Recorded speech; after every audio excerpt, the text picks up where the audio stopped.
bigger, better, long-term this season matchup that we see again. No, not the Ravens and the Chiefs. As odd as that sounds, the Bucs and the Eagles. Mm-hmm. Yes, let me say that again. The Bucs and the Eagles may play more of a role in deciding this year's champion than the Ravens and the Chiefs. Both this weekend, but this game is better than that game going in. Am I right about that? From a football standpoint, I expect it to be more tightly contested and more competitive, no? Yeah, I'm just wondering what version of the Eagles offense we see. The guys that showed up in the second half against the Rams or the guys that we saw in the first half where they had negative passing yards at halftime? Yeah. I don't know. They are an enigma wrapped in a riddle. I don't know what to expect from the Eagles offense quarter to quarter, half to half. I just know that Jalen Hurts, the quarterback, is going to make the requisite plays that it takes in order to win. But I don't know that you can spot the Tampa Bay Buccaneers, that type of cushion, and expect to walk out of there with a win because this is a team that's had your number. Jalen Hurts is 1-4 against Todd Bowles' coached Bucs team. So I'm fascinated by this game because we looked at the Eagles as the cream of the crop in the conference. But this could be the roadblock. This could be the obstacle that stands in their way to go back-to-back. And let's keep this in mind. Even though they seem like they're a cut above, they're in a different tier than everybody else, there's a reason why we've only had, 2 teams in the last quarter century go back-to-back and win championships. So if you were to tell me one team out of the NFC was going to be the stumbling block for Philadelphia in a bid to get back to the Super Bowl, I would say it's this Tampa Bay Bucs team. So let's work the opposite side of this for a second.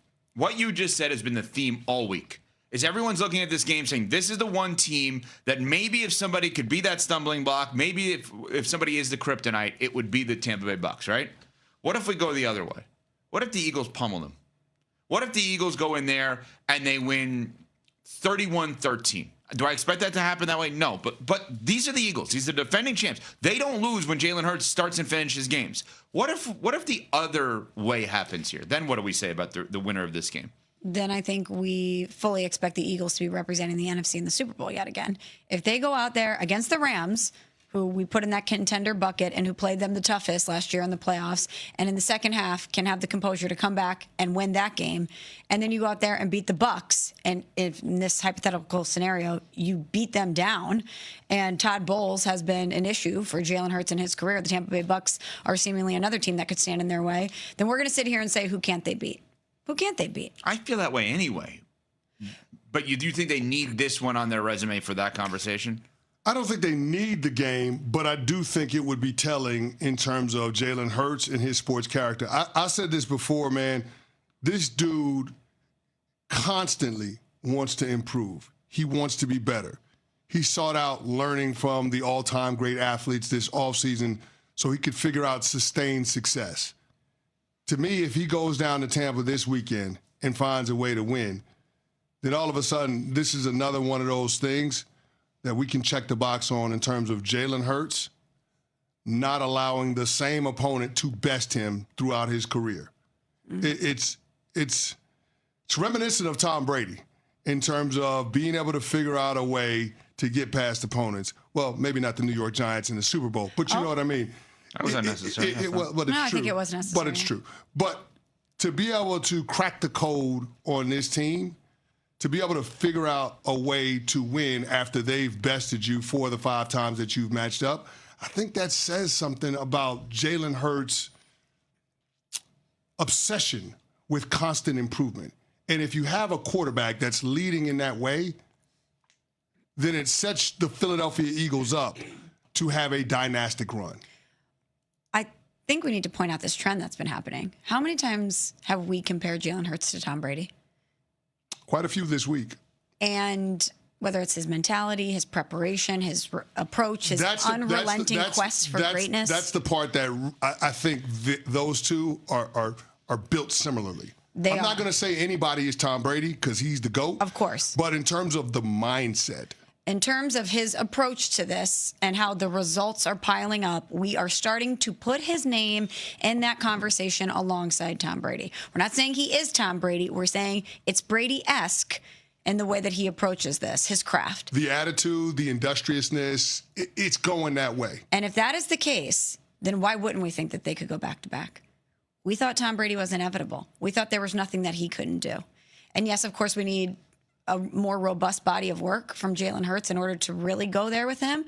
But the fact that we keep throwing his name out there and attaching Brady-like qualities to it, if he goes out there and beats the Bucs, they're undefeated, you beat the Rams and the Bucs to start the season, why wouldn't we think he's inevitable? Why wouldn't we think that they could go back to the Super Bowl and win it again? Well, I mean, his mentality and his mindset is a venison, if you're going to really think about this. And the way in which he goes about it is really amazing. And I keep thinking about one thing.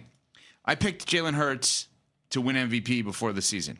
And there was something that happened in this part I don't remember exactly. But there was some moment this season, or maybe it was the first half on Sunday, where Nuno Miguel Barrera Teixeira, our producer, said this is why he won't get the MVP votes. I don't remember the exact moments. It may have been that first half on Sunday against the Rams. He had negative passing yards at halftime. But there wasn't the follow-up text of this is why he will get the MVP votes after the game. I'm not making it about Nuno. I'm saying in general. Maybe this is the end result. Like what happens to the winner here? If Tampa wins, we're going to consider them contenders. We're going to consider them what we played out this week of are they the Eagles' kryptonite? Are they the team that the Eagles want to avoid, et cetera, et cetera? They may not be the second best team in the NFC, but they're the number one team that they want to avoid. I think what happens if the Eagles win and they start 4-0 and Jalen Hurts is part of the reason why, which he will be, then the MVP conversation actually starts. Then I think people are going to realize like we can't avoid that. You're shaking your head. Why? I just don't think he's going to put up the numbers to merit MVP consideration. I just don't think he will. And I don't think he cares about that.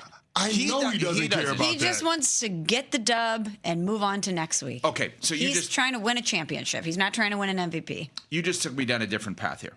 I think he will end up around the MVP conversation. Obviously, that's why I picked him. This is the thing. When Drew Brees said what he said this week on First Take, and he's going to be on every Tuesday, 10 a.m. Eastern with Stephen A. on First Take, he said that the Eagles' offense is so boring and I can't watch it, and et cetera, et cetera. I think you realize winning at the quarterback position comes from those that are willing to do whatever it takes that week to beat that opponent. Mm-hmm. Not those that want to throw 50 times, 40 times, 30 times a game because that's what they want to do. The MVP, the value of Jalen Hurts is, what's this week's game plan? Okay, I'll do it. What's next week's game plan? Okay, I'll do it. I'll execute. That's the MVP. So his ego and individual success will not get in the way of what's in the best interest of the team against a given opponent. Because when he puts his hands up at the end and there's more than one ring on there, which I believe there's going to be, that's the individual success he cares about. It's his fingers looking different than other quarterbacks. It's hard to argue about it. All the Eagles have ever known since he became the starting quarterback is the playoffs. That's all they've ever known. So we could sit here and say it's boring. We could sit here and say the Bucs are their kryptonite. Or we could say they will figure out a game plan this week that maximizes their offense to play against that Bucs defense. And the Bucs are really good. Baker's really good.